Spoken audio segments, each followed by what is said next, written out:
Naging matagumpay ang resupply mission ng Bureau of Fisheries and Aquatic Resources o BFAR sa Baho de Masinloc. Ito ay sa kabila ng paggigipit ng China Coast Guard. Si Bernard Ferrer sa report.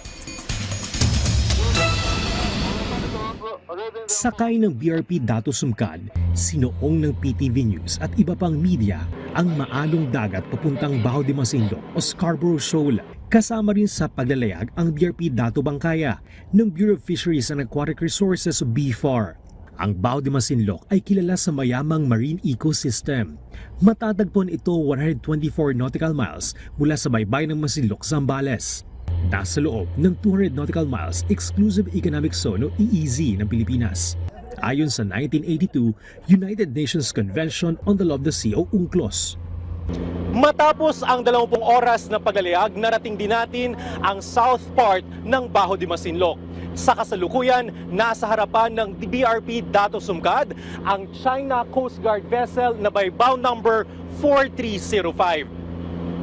Kwento ng kapitan ng ating barko, bago mag-12 midnight nang sinimulan tayong sundan ng nasabing CCG vessel.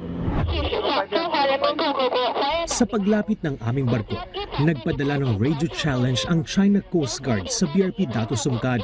Tumugon ang aming barko para igiit ang routine maritime patrol sa lugar. Ilang sandali lang lumabas sa LED screen ng CCG vessel ang babala.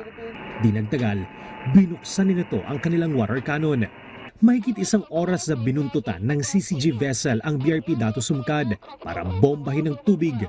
Mula sa loob ng BRP Dato Sumcad, kitang-kitang lakas ng pagbuga ng tubig ng CCG vessel.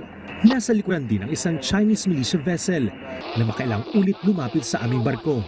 Di kalayuan, tanaw rin ang pambobomba ng tubig ng CCG vessel 3306 sa BRP Dato Bangkaya. Hanggang sa nakalayo na lang ang mga barko ng Pilipinas.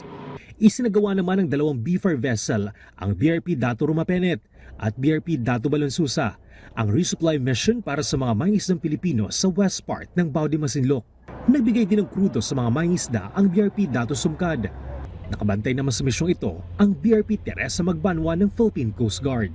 Bernard Ferrer para sa Pambansang TV sa Bagong Pilipinas.